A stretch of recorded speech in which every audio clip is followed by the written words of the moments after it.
ಒಂದು ಕಡೆ ವಿನಯ್ ಕುಲಕರ್ಣಿ ಅವರು ಶಿಕ್ಷೆಯ ವಿಚಾರಕ್ಕೆ ಸಂಬಂಧಪಟ್ಟಂತೆ ಕಾನೂನು ಹೋರಾಟವನ್ನು ಮಾಡುವುದಕ್ಕೆ ನಿರ್ಧರಿಸಿದರೆ, ಮತ್ತೊಂದು ಕಡೆ ಮೌನ ಪ್ರತಿಭಟನೆಗೆ ಕಾಂಗ್ರೆಸ್ ಕಾರ್ಯಕರ್ತರು ಮುಂದಾಗಿದ್ದಾರೆ.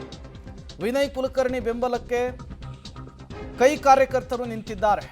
ಧಾರವಾಡ ನಗರದ ಕಲಾಭವನದಿಂದ ಕೆಸಿಸಿ ಬ್ಯಾಂಕ್ವರೆಗೂ ರ್ಯಾಲಿ. ಶಾಸಕ ವಿನಯ್ ಕುಲಕರ್ಣಿ ಕಟೌಟ್ ಅನ್ನು ಹಿಡಿದು ರ್ಯಾಲಿ ಮಾಡಿದ್ದಾರೆ. ಕೈಗೆ ಕಪ್ಪು ಪಟ್ಟಿಯನ್ನು ಧರಿಸಿ ಬೆಂಬಲಿಗರು ಭಾಗವಹಿಸಿದ್ದಾರೆ. ಶಾಸಕ ವಿನಯ್ ಕುಲಕರ್ಣಿ ಪರ ಕಾಂಗ್ರೆಸ್ನ ಕಾರ್ಯಕರ್ತರು ನಡೆಸಿದಂತಹ ಮೌನ ಪ್ರತಿಭಟನೆ. ಈಗಾಗಲೇ ಕೋರ್ಟ್ ಅಪರಾಧಿ ಅಂತ ಹೇಳಿಯಾಗಿದೆ, ಶಿಕ್ಷೆಯನ್ನು ಪ್ರಕಟಿಸಿಯಾಗಿದೆ.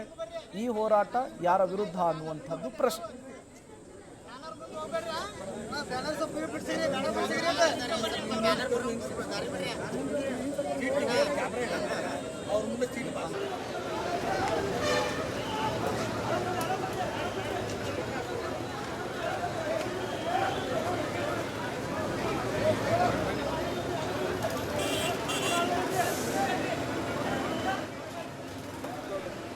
ಶಾಸಕ ವಿನಯ್ ಕುಲಕರ್ಣಿ ಪರವಾಗಿ ಸಾವಿರಾರು ಸಂಖ್ಯೆಯಲ್ಲಿ ಕಾಂಗ್ರೆಸ್ ಕಾರ್ಯಕರ್ತರು ರಸ್ತೆಗಿಳಿದು ರ್ಯಾಲಿ ಮಾಡುವುದಕ್ಕೆ ಮುಂದಾಗಿರುವಂಥದ್ದು.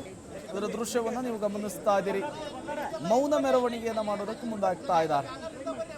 ಒಂದು ಕಡೆ ವಿನಯ್ ಕುಲಕರ್ಣಿ ಅವರು ಕಾನೂನು ಹೋರಾಟವನ್ನು ಮುಂದುವರಿಸುವುದಕ್ಕೆ ನಿರ್ಧರಿಸಿದ್ದಾರೆ. ಮತ್ತೊಂದು ಕಡೆ ಅವರ ಪರವಾಗಿ ಈಗ ಮೌನ ಪ್ರತಿಭಟನೆ ಆಗಿರುವಂಥದ್ದು ಧಾರವಾಡದಲ್ಲಿ. ಶಾಸಕ ವಿನಯ್ ಕುಲಕರ್ಣಿ ಅವರ ಕಟೌಟನ್ನು, ಫೋಟೋವನ್ನು ಕೈಯಲ್ಲಿ ಹಿಡಿದು ಈ ಪ್ರತಿಭಟನೆಯಲ್ಲಿ ಕಾಂಗ್ರೆಸ್ ಕಾರ್ಯಕರ್ತರು ಭಾಗಿಯಾಗಿದ್ದಾರೆ.